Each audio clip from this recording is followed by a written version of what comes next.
Hello Anjali, ನಾನು ನಿನ್ನ ಹತ್ರ ಅರ್ಜೆಂಟಾಗಿ ಮಾತಾಡಬೇಕಾಗಿತ್ತು.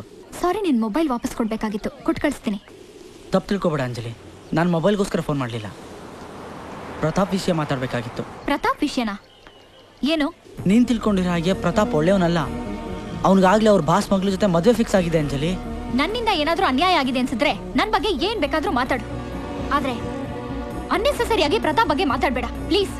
ಇಲ್ಲ ಅಂಜಲಿ, ಅವರಿಬ್ರು ಜೊತೆಲಿ ಹೋಗ್ತಿದಾರ ನಾನೇ ನೋಡಿದೆ. ಅವರು ಮದುವೆ ಆಗೋದನ್ನ ಕನ್ಫರ್ಮ್ ಮಾಡ್ಕೊಂಡೆ ಫೋನ್ ಮಾಡ್ತಿದ್ದೀನಿ ನಾನು ನಿನಗೆ. ದಯವಿಟ್ಟು ಅವ್ರ ಬಗ್ಗೆ ಇಲ್ದಿರೋದನ್ನ ಹೇಳಿ ನನ್ನ ಮನಸ್ಸು ಕೆಡಿಸ್ಬೇಡ ಪ್ಲೀಸ್. ಅರ್ಕನಳ್ಳಿಗೆ ಹೋಗಪ್ಪ. ಎಲ್ಲದಕ್ಕೂ ಇವನೇ ಕಾರಣ. ಅವ್ರಿಗೆ ಹಣದ ಆಸೆ ತೋರಿಸಿ ನಮ್ಮ ಪ್ರೀತಿನ ಕೊಂದಾಕ್ತಾ ಈಗ ತನ್ನ ಹಣದ ಆಸೆಗೆ ಅಂಜಲಿ ಜೀವನ ಹಾಳು ಮಾಡಕ್ಕೆ ಹೊಟ್ಟಿದ್ದಾನೆ. ಅವಳಿಗೆ ಅನ್ಯಾಯ ಆಗೋದಕ್ಕೆ ನಾನು ಬಿಡಲ್ಲ. Don't worry, I'll be there. Don't be late. Just half an hour, yaar. Okay. Get in. Bye. Bye. Love you. Me too. Bye. Bye.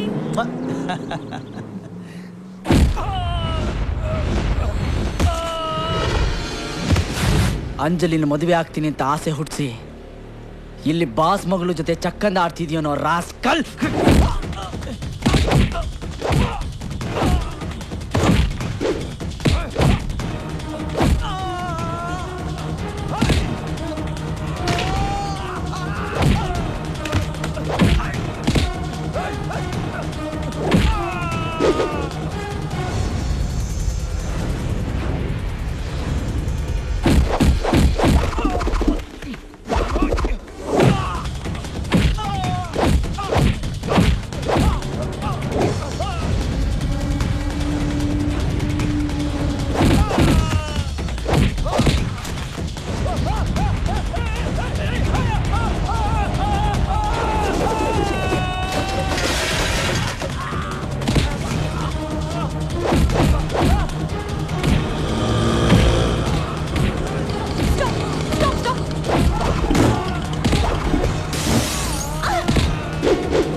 ಅವ್ರ ಮೇಲೆ ಕೈ ಮಾಡೋದಕ್ಕೆ ನಿನ್ಗೆ ಎಷ್ಟು ಧೈರ್ಯ? ಅಂಜಲಿ, ಇವ್ ನೀನ್ ತಿಳ್ಕೊಳ್ಳೋದಿಷ್ಟು ಒಳ್ಳೆಯವನಲ್ಲ. ಪರವಾಗಿಲ್ಲ, ಅವ್ರು ಕೆಟ್ಟವ್ರಾಗಿರ್ಲಿ ಮೋಸ್ಕರ ಆಗಿರ್ಲಿ, ನಾನು ಅವ್ರನ್ನೇ ಮದ್ವೆ ಆಗ್ತೀನಿ. ನನ್ನ ಲೈಫಲ್ಲಿ ತಲೆ ಹಾಕಕ್ ನೀನ್ ಯಾರು?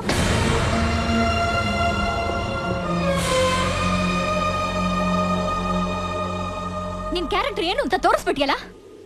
ಇನ್ಮೇಲೆ ನನ್ನ ಜೊತೆ ಮಾತಾಡ್ಬೇಡ. ನಿನ್ ಮುಖ ತೋರಿಸ್ಬೇಡ.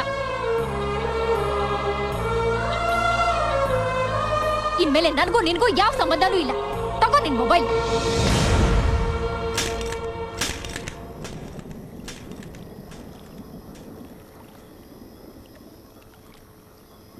ಅವಳು ಅಷ್ಟೆಲ್ಲ ಹೇಳಿದ ಮೇಲೆ ಮತ್ತೆ ಅವಳಿಗೆ ಮುಖ ತೋರ್ಸಕ್ಕೆ ನನಗೆ ಮನಸ್ಸಾಗಲಿಲ್ಲ. ಅದಕ್ಕೆ ಕೆಲಸ ಬಿಟ್ಟೆ, ಮನೆ ಬಿಟ್ಟೆ, ಊರೇ ಬಿಟ್ಟೆ. ನಮ್ಮ ತಾಯಿ ಸಮಾಧಿನೂ ಬಿಟ್ಟು ಇಲ್ಲಿ ಬಂದು ಸೆಟ್ಲಾದೆ. ದುಃಖನ ಮರೆಯೋದಕ್ಕೆ ನಗೋದನ್ನು ಕಲಿತೆ, ನಗ್ಸೋದನ್ನು ಕಲಿತೆ. ಕೊನೆಗೆ ಆ ನಗುನೇ ನನ್ನ ಹೊಟ್ಟೆ ಪಾಡ ಆಗೋಯ್ತು. ಇಡೀ ಫ್ಯಾಮಿಲಿನೇ ನಿನ್ನ ಹತ್ರ ಸಹಾಯ ಮಾಡಿಸ್ಕೊಂಡು ಮೋಸ ಮಾಡಿದ್ದಾರೆ. ಒಂದು ಹುಡುಗಿ ನಿನ್ನನ್ನು ಲವ್ ಮಾಡಿ ದ್ರೋಹ ಮಾಡಿದಾಳೆ. ಇಷ್ಟಾದರೆ ಯಾವುದೇ ಗಂಡಿಗಾದರೂ ಆ ಹುಡುಗಿ ಬಗ್ಗೆ, ಆ ಫ್ಯಾಮಿಲಿ ಬಗ್ಗೆ ದ್ವೇಷ ಬರಬೇಕು. ಆದರೆ ನಾನು ಎಷ್ಟೇ ಜಗಳ ಆಡಿದ್ರೂ ಒಂದಿನ ನನ್ನ ಬಗ್ಗೆ ನೀನು ಕೆಟ್ಟದಾಗ ನಡ್ಕೊಳ್ಳಿಲ್ಲ. ಯಾವುದೋ ಒಂದು ಹುಡುಗಿ ಮೋಸ ಮಾಡಿದ್ಲು ಅಂತ ಎಲ್ಲ ಹುಡುಗಿರ ಬಗ್ಗೆನೂ ಅನುಮಾನ ಪಡೋದು ತಪ್ಪು ಪೂಜಾ. ಅವಳ ಪ್ರೀತಿ ಸುಳ್ಳಾಗಿರ್ಬೋದು, ಆದರೆ ನನ್ನ ಪ್ರೀತಿ ನಿಜ. ಅವಳ ಪ್ರೀತಿ ಸುಳ್ಳಾಗಿದ್ರು ಅವಳ ಆಸೆ ನೆರವೇರಿಸಬೇಕು ಅಂತ ನಿನ್ನ ಪ್ರೀತಿನ ಸ್ಯಾಕ್ರಿಫೈಸ್ ಮಾಡಿದ್ಯಲ್ಲ, ರಿಯಲಿ ಯು ಆರ್ ಗ್ರೇಟ್. ಇದ್ರಲ್ಲಿ ಗ್ರೇಟ್ ಏನು ಬಂತು? ಮನುಷ್ಯನಿಗೆ ಬಡತನದ ಮುಂದೆ ಪ್ರೀತಿ, ಪ್ರೇಮ, ನಂಬಿಕೆ, ಸಂಬಂಧ ಇದ್ಯಾವುದು ದೊಡ್ಡದಲ್ಲ. ಇದು ಪ್ರಾಕ್ಟಿಕಲ್. ನೀನ್ ಬರೀ ಪ್ರಾಕ್ಟಿಕಲ್ ಮ್ಯಾನ್ ಅಲ್ಲ, ಜೆಂಟಲ್ ಮ್ಯಾನ್. ಅನ್ಲಕ್ಕಿ. ಹೌದು, ನಾನು ಅನ್ಲಕ್ಕಿನೇ. ಲೈಫಲ್ಲಿ ನನಗೆ ಲಕ್ ಅನ್ನೋದೇ ಇಲ್ಲ. ನಾನು ಹೇಳಿದ್ ನಿನಗಲ್ಲ, ಅವಳಿಗೆ.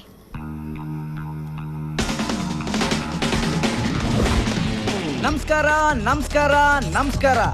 ನಿಮ್ಮ ಪ್ರೀತಿಯ ಆರ್ ಮ್ಯೂಸಿಕ್ ಮಸ್ತ್ ಮಜಾ ಮಾಡಿ ಕಾರ್ಯಕ್ರಮಕ್ಕೆ ಸ್ವಾಗತ ಸುಸ್ವಾಗತ. ಇವತ್ತಿನ ನಮ್ಮ ವಿಷಯ ಕ್ರಿಕೆಟ್ ಮತ್ತು ಜಾಹೀರಾತು. ನಮ್ಮ ಕ್ರಿಕೆಟ್ ಪ್ಲೇಯರ್ಸ್ ಏನಿದ್ರೆ ಒಂದು 5 ವರ್ಷಗಳ ಕಾಲ ಯಾವುದೇ ಆಡ್ಸ್ಗಳಲ್ಲಿ ಜಾಹೀರಾತುಗಳಲ್ಲಿ ಕಾಣಿಸ್ಕೋಬಾರ್ದು ಅಂತ ಬಹಳಷ್ಟು ಜನ ಹೇಳ್ತಾರೆ. ಇದ್ರ ಬಗ್ಗೆ ನಮ್ಮ ವೀಕ್ಷಕರು ಯಾವ ತರ ಮಾತಾಡ್ತಾರೆ, ಯಾವ ತರ ಪ್ರತಿಕ್ರಿಯೆ ಕೊಡ್ತಾರೆ ನೋಡೋಣ ಬನ್ನಿ. ಇವತ್ತಿನ ನಮ್ಮ ಫಸ್ಟ್ ಕಾಲರ್. ಹಲೋ, ನಮಸ್ಕಾರ. ಯಾರು ಮಾತಾಡ್ತಿರೋದು? ನಾನ್ ಚಿತ್ರ ಅಂತ ಮೈಸೂರಿನಿಂದ ಮಾತಾಡ್ತಾ ಇದ್ದೀನಿ. ಹಾಯ್ ಚಿತ್ರ ಅವರೇ, ಏನ್ ಮಾಡ್ಕೊಂಡಿದ್ದೀರಾ? ನಾನ್ ಸಾಫ್ಟ್ವೇರ್ ಇಂಜಿನಿಯರ್. Wow, software ಇಂಜಿನಿಯರಾ?